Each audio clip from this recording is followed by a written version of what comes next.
Look at a menu, anywhere in the world. You'll find cow, pig, chicken, fish, sheep, goat.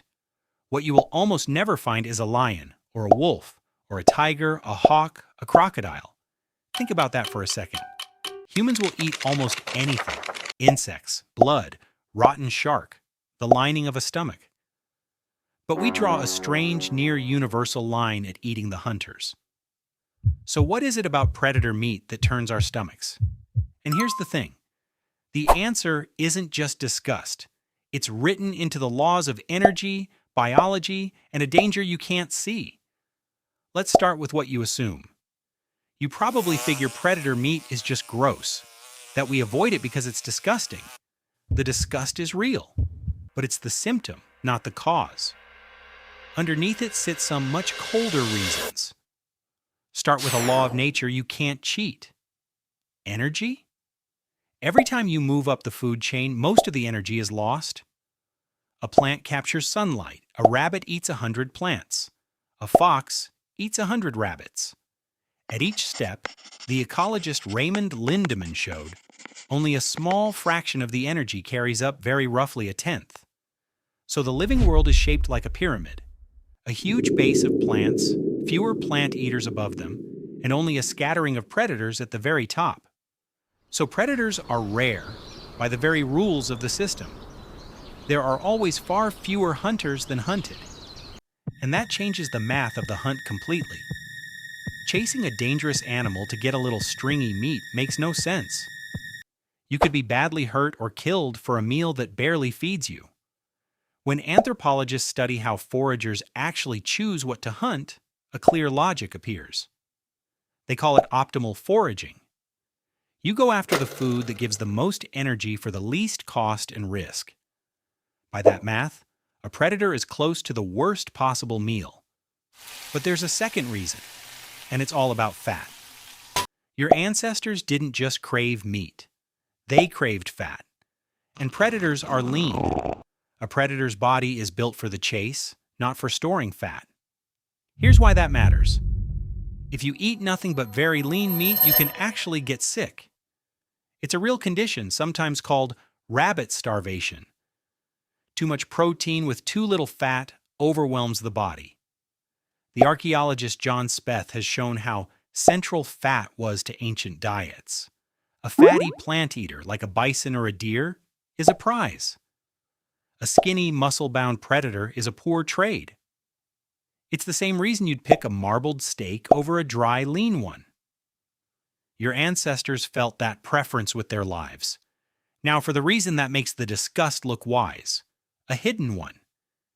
Eating a predator is dangerous in ways you can't see or smell. Start with parasites.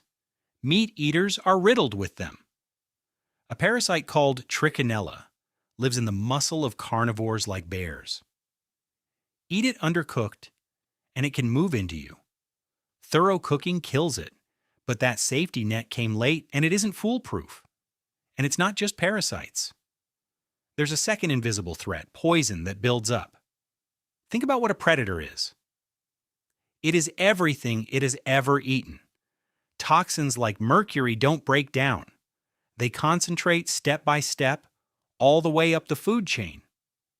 Scientists call this biomagnification, so the animal at the top carries the highest dose of all.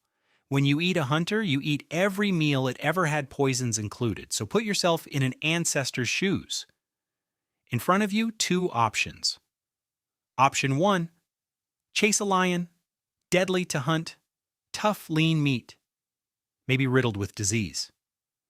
Option 2, a fat, grazing antelope, safer to hunt, rich in the fat you're desperate for, far less likely to make you sick. You don't need to be told which to pick. Your body already knows. But here's where the tidy story cracks open. Because never is a myth. Humans do eat predators. People eat bear, they eat seal, they eat crocodile, and shark. In Iceland, there's a famous dish of fermented shark. In some cultures, dogs have been on the menu. And there's a pattern to the exceptions. The predators people do eat are often from the sea, like seals and big fish. where there's little else to hunt. So the real rule was never a hard law. It was a strong tendency. And notice when the tendency breaks. Predators get eaten when they're the only option, or made safe by fermenting and cooking, or wrapped in ritual. The pattern isn't impossible. It's usually not worth it. So where does the gut-level disgust come from? The psychologist Paul Rozin studied disgust as a kind of guardrail. It's an evolved system for rejecting risky food, a feeling that steers you away before you can think it through. Your gut runs the risk assessment before your conscious mind gets a vote, and culture takes that feeling and freezes it into a rule.